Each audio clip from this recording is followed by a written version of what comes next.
Hello everyone, welcome to exam Tezi. इस video में हम लोग बात करेंगे यूजीसी नेट इकोनॉमिक्स के बारे में। तो बहुत सारे स्टूडेंट कॉल करके पूछ रहे थे कि यूजीसी नेट का एग्ज़ाम आने वाला है, तो उसका किस तरीके से प्रिपरेशन किया जाए। जैसा कि आप लोग जानते हैं कि on average total number of students जो हर एक बार इस एग्ज़ाम में अपेयर होते हैं वो अराउंड 60,000 होता है। तो आप ये देखिए कि 60,000 में around 6 to 7% he UGC net का पेपर क्लियर कर पाते हैं। तो इस टर्म में अगर आप 60,000 का ये आप अगर रेशियो निकालते हैं, जो नंबर ऑफ स्टूडेंट्स अपेयर होते हैं और जो जितने स्टूडेंट क्लियर कर पाते हैं, तो ये बहुत ही कम हो जाता है। इसलिए आप लोग समझ जाइए कि कंपटीशन कितना टफ होता है। तो बहुत सारे स्टूडेंट का जो सवाल था कि प्रिपरेशन किस तरीके से किया जाए, क्या किया जाए, किस टॉपिक पे ज़्यादा फोकस किया जाए, तो आज की इस वीडियो में हम लोग इसी के बारे में बात करेंगे। तो मैं अपने बारे में बता दूं, मैं दीपांकर हूं और मैं पीएचडी कर रहा हूं जेएनयू से इकोनॉमिक्स में, और मैंने जेआरएफ क्लियर कर रखा है। तो जो मैंने अपना स्ट्रैटेजी अपनाया था जेआरएफ के एग्ज़ाम के लिए, तो ये सारी बातें मैं आपके साथ शेयर करूँगा। तो सबसे पहले मैं बता दूं कि आपका 2018 के बाद जो है सिलेबस चेंज हो गया है। तो सिलेबस जो चेंज हुआ तो उसमें एक जो इम्पॉर्टेंट चीज़ आई है कि नंबर ऑफ सब टॉपिक्स आपके इंक्रीज कर दिए गए। अगर आप 2018 से पहले का अगर आप सिलेबस देखते हैं तो उसमें जो सब टॉपिक्स थे, टॉपिक तो टोटली सेम ही है, सब टॉपिक्स कम हो गए थे। और जो दूसरा चेंज आया वो ये आया कि नंबर ऑफ क्वेश्चंस, यानी पेपर 1 पेपर 2 दोनों मिला, पेपर 2 और पेपर 3 दोनों मिला के अब सिर्फ पेपर 2 है, और नंबर ऑफ क्वेश्चंस जो है वो अब टोटल 100 हो गए। नेगेटिव मार्किंग तो है नहीं, और पर क्वेश्चन आपका 2 मार्क्स एज यूजुअल होता है। तो अब सवाल ये है कि 100 क्वेश्चन का डिस्ट्रीब्यूशन किस तरीके से होता है, क्योंकि मैक्सिमम स्टूडेंट इस बात पे नहीं फोकस करते हैं कि कौन सा क्वेश्चन या कितने नंबर ऑफ क्वेश्चंस किस टॉपिक वाइज आते हैं। तो मैं आपको बता दूं कि यूजीसी नेट का एग्ज़ाम क्लियर करने के लिए एक ये इम्पॉर्टेंट पॉइंट है कि आप नंबर ऑफ क्वेश्चंस जिस टॉपिक से ज़्यादा आते हैं आप उस पर ज़्यादा फोकस कीजिए। जो दूसरा इशू आता है वो कि किस टाइप के क्वेश्चंस आते हैं, क्योंकि अगर आप इकोनॉमिक्स की बात करें तो इसमें आपके current affair mostly in terms of आपके जो 1-2 साल में लास्ट 1 ईयर में जो जितने भी इम्पॉर्टेंट इकोनॉमिक डेवलपमेंट हुए हैं, पॉलिसी इंटरवेंशंस हुए हैं, नई नई स्कीम का अनाउंसमेंट हुआ है, तो उस टाइप के भी कुछ कुछ क्वेश्चंस होते हैं। और उसके साथ ही कुछ कुछ क्वेश्चंस आपके वर्ल्ड इकॉनमी के हो जाते हैं, या आप ये बोल सकते हैं कि इंडियन इकॉनमी के शेयर हो जाते हैं। तो जब भी आप फोकस कर रहे हैं, जब भी आप ये प्लान कर रहे हैं कि यूजीसी नेट के लिए प्रैक्टिस करना है, तो 2 बातों का जो इम्पोर्टेंस है जिस पे आपको फोकस करना है, एक ये कि जितना क्वेश्चन आता है हर एक टॉपिक से आपको उतना ही वेटेज अपने प्रिपरेशन में उन सारे टॉपिक को देना है। और दूसरा कि आपको ये देखना है कि कितने परसेंटेज जो क्वेश्चंस होते हैं वो स्टैटिक होते हैं, स्टैटिक इन द सेंस कि चेंज नहीं होते हैं, और कितने परसेंट जो डायनेमिक होते हैं, जिनकी फिगर्स या आप ये बोल सकते हैं जो इंडियन इकॉनमी बेस्ड क्वेश्चंस होते हैं। तो आइए आज की इस पूरे वीडियो में हम लोग इसी बात का डिस्कशन करेंगे। तो अगर आप यूजीसी नेट का अगर आप सिलेबस निकाल लेते हैं तो इसमें जो टोटल टॉपिक्स दिए हुए हैं उसमें माइक्रो इकोनॉमिक्स है, मैक्रो इकोनॉमिक्स है, और इसके बाद आपका स्टैटिस्टिक्स एंड इकोनोमेट्रिक्स है, अब मैथमेटिकल इकोनॉमिक्स है, इंटरनेशनल इकोनॉमिक्स है, पब्लिक इकोनॉमिक्स है, मनी बैंकिंग है, ग्रोथ एंड इकोनॉमिक डेवलपमेंट है, इन्वायरमेंटल इकोनॉमिक्स एंड डेमोग्राफी है, इंडियन इकॉनमी है। तो आज के इस पूरे वीडियो में हम लोग सिलेबस डिस्कस करेंगे। इसके नेक्स्ट वीडियो जो हम लोग बताएंगे उसमें बताएंगे कि किस किस टॉपिक के लिए आपको कौन कौन सा बुक कवर अप करना है, कि इस अभी जो आपके पास जो भी समय है 2-3 महीने का समय बिफोर एग्जामिनेशन, तो इन सारे समय को आप किस तरीके से यूटिलाइज कर सकते हैं, और कौन से टॉपिक के लिए आपको कौन सा बुक पढ़ना है, कौन सा चैप्टर को आप ज़्यादा अगर आप फोकस में लाते हैं, ज़्यादा आप उस पर फोकस करते हैं, तो आपका एग्ज़ाम क्लियर हो जाएगा। तो इन टर्म्स ऑफ जो टोटल आपके 10 टॉपिक्स हैं, इसमें 2 टॉपिक ऐसा है जो कि सबसे ज़्यादा इम्पॉर्टेंट है, माइक्रो इकोनॉमिक्स और मैक्रो इकोनॉमिक्स। तो अगर आप पिछले कुछ सालों का अगर आप क्वेश्चन पेपर देखते हैं, या फिर सपोज कीजिए कि आप 2018 या 2019 का जो टोटल इस नए पैटर्न में जो 4 एग्जामिनेशंस हुए हैं, अगर आप इसको देखते हैं तो एक चीज़ आप पाइएगा कि अराउंड 25% ऑफ द क्वेश्चन आपके इस 2 टॉपिक से है, माइक्रो इकोनॉमिक्स से, मैक्रो इकोनॉमिक्स से।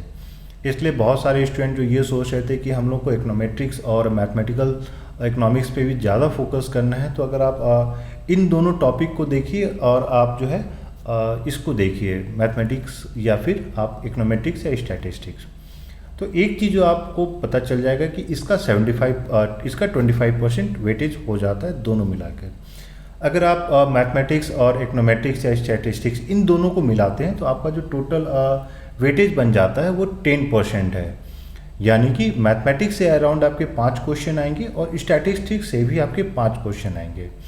जो मैथमेटिक्स के क्वेश्चन होते हैं और इकोनोमेट्रिक्स या स्टैटिस्टिक्स के जो क्वेश्चन होते हैं, इसका एक सेट पैटर्न है कि वो किस तरीके के क्वेश्चन पूछेंगे।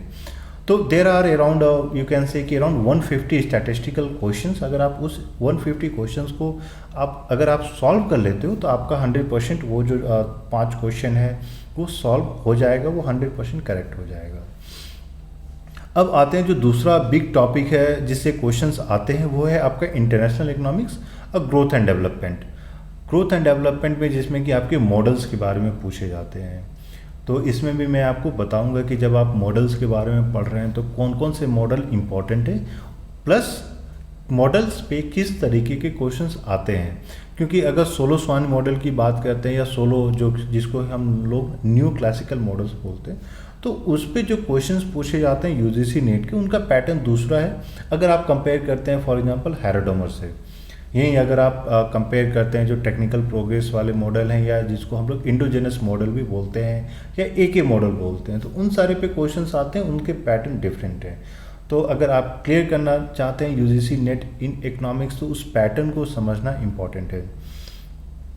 अगर आप मनी बैंकिंग एंड फाइनेंस की बात करते हैं और पब्लिक इकोनॉमिक्स की बात करते हैं तो इन दोनों का भी वेटेज अगर आप मिला देते हैं तो अराउंड 15% वेटेज है। तो आपका 25 हो गया माइक्रो एंड मैक्रो का, अराउंड 15% ये हो गया, तो 40% हो गया। 10% आपका हो गया आपका स्टैटिस्टिक्स एंड मैथमेटिक्स आप लोग ले सकते हैं। उसके बाद जो बचता है अराउंड 15% वेटेज आपको इंडियन इकॉनमी को देना है, क्योंकि इंडियन इकॉनमी एक इम्पॉर्टेंट टॉपिक है। प्लस इन्वायरमेंटल इकोनॉमिक्स की अगर आप बात करते हैं, डेमोग्राफी की बात करते हैं, तो उसमें भी इन्वायरमेंटल इकोनॉमिक्स के नंबर ऑफ क्वेश्चन जो हैं वो अराउंड लिमिटेड ही हैं। देयर आर 100 अराउंड आप बोल सकते हैं कि बेसिक क्वेश्चन है जिसको कि आप सॉल्व कर लेते हैं तो इन्वायरमेंटल इकोनॉमिक्स से जो भी 5-6 क्वेश्चन आएंगे आप उसको 100% सॉल्व कर लीजिएगा। और फाइनली बात आ जाती है आपका इंटरनेशनल इकोनॉमिक्स की। तो इंटरनेशनल इकोनॉमिक्स का भी जो वेटेज है अराउंड वो 15 to 20% है, क्योंकि इंडियन इकॉनमी से भी अच्छे खासे क्वेश्चंस का वेटेज होता है और उससे ज़्यादा नंबर ऑफ क्वेश्चंस आते हैं।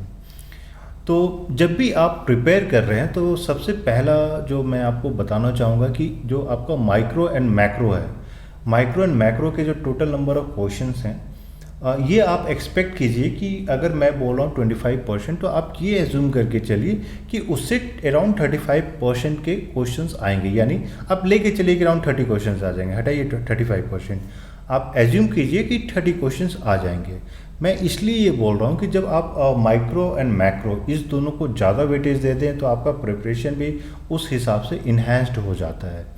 क्योंकि बहुत सारे ऐसे लोग होते हैं जो इंडियन इकॉनमी के बारे में सोच के घबरा जाते हैं, उनको ये लगता है कि इंडियन इकॉनमी पे जो क्वेश्चन आएगा वो सॉल्व नहीं कर पाएंगे, इसलिए क्योंकि वो फिगर बेस्ड क्वेश्चन आ जाता है या डाटा बेस्ड क्वेश्चन आ जाता है। तो ऐसी कोई घबराने वाली बात नहीं है। इंडियन इकॉनमी पे जो क्वेश्चंस आते हैं वो यूजुअली आपके लास्ट 6 to 8 मंथ्स के बेसिस पे आते हैं। जो दूसरा एक इंडियन इकॉनमी पे जो फोकस करने वाली बात है वो है स्कीम्स। तो स्कीम्स के बारे में भी हम लोग आपको बताएंगे कि कौन कौन से इंपॉर्टेंट स्कीम्स हैं जिनको आपको देख लेना है। और जब स्कीम की बात आती है तो वो स्कीम्स ऐसे होते हैं जो लास्ट 4 to 5 ईयर्स में भी अगर वो रेलेवेंट है और अभी करेंटली वो इन प्रैक्टिस है तो उसके बारे में भी क्वेश्चंस आ जाते हैं। फॉर एग्जांपल मुद्रा स्कीम या जनधन योजना, तो इसमें एक जो सवाल हमेशा आ जाता है कि जनधन मोबाइल ट्रिनिटी क्या है, तो इस पे हम लोग बातें करेंगे। तो जैसा कि मैंने बताया, अगर आपको फोकस करना है तो सबसे पहले आपको क्लियर करना है microeconomics and macroeconomics. इन दोनों टॉपिक को आप सबसे ज़्यादा वेटेज दीजिए। इसके बाद जो दूसरा टॉपिक आपका आता है जिसको आपको फोकस करना है वो है आपका इंटरनेशनल इकोनॉमिक्स। क्योंकि इंटरनेशनल इकोनॉमिक्स में बहुत ही सिंपल सिंपल क्वेश्चंस आते हैं, ये ऐसे क्वेश्चंस आते हैं जो आप आसानी से सॉल्व कर लीजिएगा। इसके बाद जो थर्ड आप लोग बोल सकते हैं, फोर्थ इंपॉर्टेंट टॉपिक, अगर मैं सिलेबस के अनुसार जाऊं कि टोटल 10 टॉपिक्स दिए गए हैं और उसकी रैंकिंग करने की अगर बात होती है तो पहला रैंकिंग तो मैं माइक्रो को दूंगा, दूसरा आपका मैक्रो को, जो तीसरा है वो मैं इंटरनेशनल इकोनॉमिक्स को दूंगा, जो फोर्थ है वो आपका इंडियन इकॉनमी है। तो चार आपके, अगर आप इन चारों टॉपिक को कवर अप कर लेते हैं तो आपका अराउंड 60% टॉपिक कवर अप हो जाता है। तो देखिए 10 में से सिर्फ 4 टॉपिक को आप कवर कर रहे हैं तो आपका 60% हो जाता है।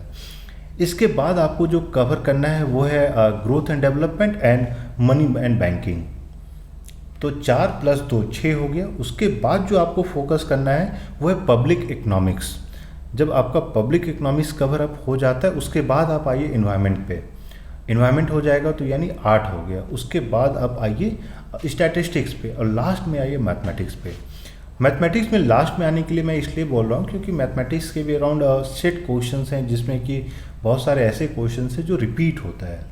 तो ये तो मैंने आपको इन टर्म्स ऑफ ये बता दिया कि जब भी आप अपना प्रिपरेशन कर रहे हैं तो किस तरीके से आप अपने टाइम को एलोकेट कर सकते हैं। तो इस वीडियो में हम लोग इतना ही बताएंगे। नेक्स्ट वीडियो में हम लोग आपको बताएंगे कि कौन कौन से बुक्स आपको रेफ़र करने हैं अलग अलग टॉपिक्स को कवर अप करने के लिए, और क्या क्या सोर्स हो सकता है कि जहाँ से जब आप अपनी प्रिपरेशन कर रहे हैं तो कौन कौन से सोर्स को रेफ़र करना है।